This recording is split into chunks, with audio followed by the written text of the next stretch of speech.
"You're not coming to the wedding," Mom texted coldly. "Lily's family doesn't want you there." I smiled and texted back, "So you chose status over blood?" Then I canceled everything, including their venue deposit. They had no idea what was coming next. "You're not coming to the wedding," Mom texted. "Lily's family doesn't want you there." That was it. No sorry, no hope you understand. Just cold white letters on a gray bubble. I read it twice. Then again. My thumb hovered over the screen while my coffee cooled beside me. "So you chose status over blood?" I sent it. No emoji. No sarcasm. Just truth. Then, without blinking, I opened my laptop, logged into the wedding planner account, and canceled the venue deposit. It was under my name. Paid with my card. They didn't even know that. The best part? It was non-refundable. I shut the laptop, leaned back in my chair, and just stared at the wall. I didn't feel angry yet. Not even sad. Just still. Like something inside me had shifted position and was now watching from a different corner. They did this before. Not as blatant. Not in all caps. But I felt it in the side glances. In the jokes at dinners. The way they forgot my birthday 3 years in a row and blamed the group chat algorithm. The way Lily became the daughter they always wanted, while I was just Jack. Always useful. Always quiet. I helped choose the dress boutique. I negotiated the first catering deal. I found the Airbnb for the out-of-town guests. When Zach's parents said the Colorado Lodge was too rustic, I found a luxury version with lake views. I even designed the Save the Date website. They used my Canva account. Still had the login. But now, I was a liability. Because Lily's father didn't like the energy I brought. Because I wore black to brunch. Because I asked where the $3,000 in catering money went and didn't drop it when Mom said, "Just trust us." They always needed me, until they didn't. And now they were planning their picture-perfect family tableau without me. Curated smiles. Filtered joy. No Jack. Just the ones who matter. I took a deep breath and opened our shared folder. Lily and Zach wedding planning. Clicked through the photos, the contracts, the vendor schedules. Then I deleted every single file I uploaded. All 63 of them. The folder was renamed. Good luck without me. I didn't tell anyone. I didn't warn them. Let them find out the morning they try to confirm the florist. Let them scramble when the photographer doesn't show. Let them wonder what happened when the venue emails. Unfortunately, this reservation has been canceled by the account holder. They thought I'd stay silent. Smile. Swallow it. Like always. But this wasn't about a wedding. This was the final crack in something that's been rotting for years. This was them handing me the scissors and expecting me not to cut the string. They wanted me gone. Wish granted. They just didn't know I'd take everything with me when I left. And I was just getting started. If you asked them, I was always the dramatic one. The one who overreacted, who read into things too much. But let me walk you through how I became that guy. Let's rewind to 6 months ago. It was a Friday night. Lily called me in tears. Zach had gotten laid off. The apartment they rented downtown was 3 months behind. They tried to negotiate with the landlord, but he wanted the money. All of it. Or he'd file eviction papers on Monday. I didn't even hesitate. I transferred $3,800 from my savings and told her to call me if she needed anything else. That was the third time that year I bailed them out. The first was when Dad accidentally over-withdrew from his retirement fund and needed $5,000 to avoid penalties. The second? When Mom forgot that Lily's bachelorette Airbnb was on my credit card and let the girls trash the place. I kept spreadsheets. I kept screenshots. Not because I planned to use them. Because I needed to prove to myself that I wasn't crazy. That I wasn't imagining the slow bleed of money, time, and energy into a family that acted like I was their silent donor. But it wasn't just the money. It was the way I was treated after I helped. Like a servant. A backstage hand. Dad once joked, while I was fixing his gutters in the middle of a thunderstorm, that I should get a job as a house husband since I clearly wasn't man enough to be the breadwinner. Everyone laughed. Even Lily. Mom told me I was too sensitive when I brought it up later. Said he was just old school. Old school? That man once locked me out of the house because I came home wearing eyeliner in high school. But yeah, maybe I was too sensitive. When Lily got engaged, She told me over FaceTime while Mom and Dad were literally sitting behind her on the couch, cheering. They'd helped her plan the proposal with Zach. Even went ring shopping with him. Me? I found out through a screen. I should have seen the pattern. But part of me still thought, if I help enough, maybe they'll finally treat me like I matter. I paid for the engagement shoot. $600. Built the wedding website. Created custom invitations. Paid a deposit for the venue because Mom's card was acting weird. I was building their dream, brick by brick, while they fed me leftovers and called me a good sport. And then the text started. At first, it was from Aunt Megan. Hey, I heard you're not invited to the ceremony? Is that true? Then Uncle Jeff. Did you say something to Zach's dad? Just curious. And finally, the Facebook post that broke me. A photo of Lily and Zach with my parents standing in front of a rustic barn lit by fairy lights. The caption? So proud of our family. Can't wait for the big day with all the right people by our side. The right people. I wasn't even tagged. I clicked through the comments. One of Lily's friends wrote, "Is Jack going to be there? He was always so funny." Lily replied, "We're keeping things small. Just people we trust. Just people we trust." That night, I didn't sleep. I went back through every receipt, every email, every time they called me selfish for asking to be paid back. And I realized something. I was the only one in this family who gave without expecting anything. And I was the only one never given anything in return. A week later, I got a group text. "Hi family. Can everyone pitch in for Lily's bridal shower decorations? Jack, since you're so good with websites, can you make a landing page for RSVPs? Hugs and kisses." I didn't reply. 10 minutes later, Lily messaged me directly. "Can you just do this one thing without being passive-aggressive?" So I did something else instead. I logged into the wedding venue account and requested a refund of the $2,500 deposit. It was non-refundable, technically, but I had bought wedding insurance on the booking just in case. A tiny checkbox no one noticed. They refunded 90% after I filed a family conflict claim. Then I went into Canva and deleted every design I'd ever made. RSVPs, table assignments, welcome signs. Gone. I created one new file and titled it, "Ask Zach's dad to fix this." And I shared it with the whole family. That's when it hit the fan. 3 hours later, Mom called, hysterical. "What are you doing? Do you know how this looks?" I said, "I do. That's why I'm doing it." Then Dad called. He skipped straight to yelling, "You've always been jealous of Lily. That's what this is. You couldn't stand her having a better life than you." I held the phone away from my ear and hung up. That night, my phone blew up. Lily posted a vague Instagram story.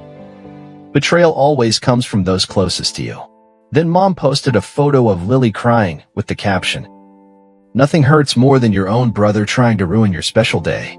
People started messaging me. Friends, cousins. Some sent, "Are you okay?" texts. Most didn't ask. They just said, "Why would you ruin her wedding?" I didn't reply to any of them. Then I got the package. A yellow envelope with no return address. Inside, a printed screenshot. An internal message thread from Lily's group chat with her bridesmaids. She was laughing. "We'll get Jack to pay for the cake too. Just guilt him about being the only brother. Works every time." Another message. "Zach doesn't even like him. He said Jack gives him the creeps LOL. One more. "He won't be at the wedding. I'll make sure of it. Watch." There was a sticky note on top, in handwriting I recognized. "You deserve better. K." I didn't know who K was, but I would find out. And when I did, everything changed. Because K had more than screenshots. K had audio. And the second I heard it, I knew exactly what I was going to do at Lily's rehearsal dinner. The rehearsal dinner was held at a pretentious vineyard 30 minutes outside the city. They called it rustic luxury. I called it a marketing scam with overpriced wine and fairy lights stapled to trees. But I showed up, dressed clean, calm, focused, because I didn't come to eat. I came to bury the circus. I walked in right as they were toasting. Lily was mid-laugh. Zach had his arm around her. Dad looked uncomfortable. Mom avoided my eyes. They didn't expect me to come. That much was obvious. I was supposed to be the villain in their script. The bitter brother who ruined everything and couldn't let go. But I wasn't bitter. I was done. I walked straight to the front of the room. Sorry to interrupt, I said, tapping a glass. Conversations froze. Someone chuckled awkwardly. Lily frowned. I pulled a small speaker from my jacket and placed it on the table. Then I held up a flash drive. Zach stood up. What are you doing? I looked at him. Giving you exactly what you deserve. I clicked play. Speaker high volume, a girl's voice. Lily, laughing. We'll get Jack to pay for the cake too. Just guilt him about being the only brother. Works every time. The silence snapped. Mouths opened. Someone gasped. A fork clattered. I didn't flinch. Another voice. Another message. Zach doesn't even like him.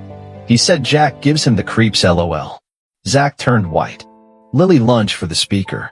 I stepped in front of it. Sit down. It wasn't a request. Then came the final clip. Lily again, low and smug. He won't be at the wedding. I'll make sure of it. Watch. I hit pause. Looked around the room. Any questions? Zach opened his mouth, then shut it again. My father stood up, furious. You think this is appropriate? You think this? Sit down, I snapped. And for the first time in my life, he did. I turned to Lily. I spent over $11,000 on this wedding. I designed your website, negotiated your venue, and paid your florist. I did it because I thought, stupidly, that this was family. Lily was shaking. Her mascara ran down one cheek. You don't understand it. No, I said. You don't. You never did. You didn't want a brother. You wanted a wallet. Then I pulled out the folder. Hard copies. Screenshots. All the text from her, mom, and dad. The PayPal receipts. The invoices I paid. The ones I saved when they forgot. The group chat where Lily called me the family's free wedding planner. I passed them to Zach. You still want to marry her? I asked. He stared at the pages. No answer. Then someone stood up from the back. A woman in a gray coat. She had a badge around her neck and a phone in her hand. Hi, everyone. Sorry to intrude, she said. I'm Kristen. Jack and I used to work together. I also run a digital forensic agency. Jack asked me to verify some files. She looked at Lily, and to confirm they weren't deepfakes. She held up her phone. This audio? It's 100% authentic. No edits. No splices. Pulled from a WhatsApp backup linked to your old number. Don't worry, I have the metadata too. Lily's mouth dropped open. Mom gasped. Is this a joke? Dad barked. Kristen smiled. Not even a little. Then came the twist. Zach turned to Lily. You told me Jack said those things to you. That he threatened you. That he was unstable. He held up the printouts. You lied. She reached for his arm. No, Zach. Don't touch me. Then the room erupted. My aunt stood up and started yelling. Someone knocked over a glass. My mother tried to say something but choked. And through it all, I just stood there. Quiet. Calm. Watching it burn. When the chaos hit its peak, I raised my voice one last time. I'm not coming to the wedding. You already made that decision. But now you can do it without my money, my help, or my silence. I turned to my parents. You cut me out the moment you realized I wouldn't play the puppet anymore. So I'm cutting the strings too. And then, just as I turned to leave, Zach spoke. I'm calling it off, he said. Loud. Clear. Lily screamed. A shrill, sharp noise that cut through the air like glass. You can't do this here. Oh, I said, he just did. Then I walked out. No dramatic music. No slow motion. Just the sound of everything they built collapsing behind me. I didn't drive home after the rehearsal dinner. I didn't even get on the highway. Instead, I took a side road. North. Quiet. Somewhere with no signal. A month earlier, I'd signed a lease on a tiny cottage in a forgotten part of the state. Population, 600. A single diner. One gas station. No one cared who I was there. That's exactly why I chose it. I paid 6 months up front. No forwarding address. No digital breadcrumbs. Just quiet.